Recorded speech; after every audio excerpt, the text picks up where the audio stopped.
রাম নারায়ণ রাম। এতদিন তো নাম হলো, কি পরিবর্তন হয়েছে এই কথা জনগণ বলে বলুক।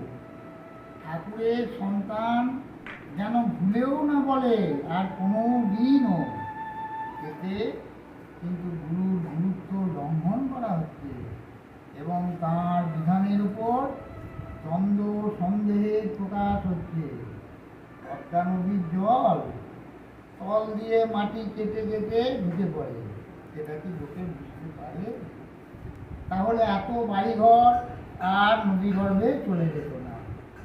কিছু বছর আগে যে সুনামি এসেছিল, বিজ্ঞানে এত উন্নত মানব সভ্যতা কি সেটা বাঁচাতে পেরেছিল? পেরেছিল জীবজন্তুরা এবং আদিবাসী কিছু সম্প্রদায়, কারণ তারা প্রকৃতির সুরের সাথে সুর মিলিয়ে চলে। তথাকথিত সভ্য মানুষেরা চলে না। কোথায় সেই সাধনা করেছো? কোথায় সেই গভীরতায় ডুবে গেছো?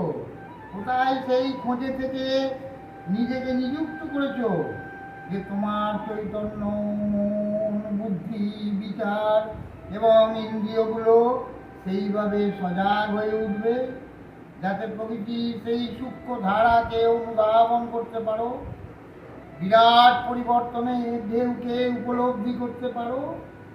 কোথায় তোমার সেই অন্তর্দৃষ্টি? নিজের মধ্যে একটু উঁচু মেরে দেখো, কালকে তুমি থেকে আজকে তুমি কতটা উন্নত হয়েছ। গুরুর দেওয়া তত্ত্বের আলোয় নিজেকে কতটা উদ্ভাসিত করতে পেরেছ। তোমার আচরণে, আচারে, কাজে, কর্মে কতজনকে নিয়ে আসতে পেরেছ বেদের ধারায়? বরং এটাই মনে করো যে আমি ঠিক করে করিনি, আমার ত্রুটি হয়েছে, আরও নিষ্ঠা সহকারে করতে হবে, আরও ব্যাকুল হয়ে করতে হবে। আত্মতুষ্টি এসে গেলে এগুলোর গতি কমে যাবে। আমাকে আরও করতে হবে, আমি যা করেছি তা যথেষ্ট নয়, এই চিন্তা থেকে আরও বেশি করে এগিয়ে যাওয়ার তাগিদ আসবে।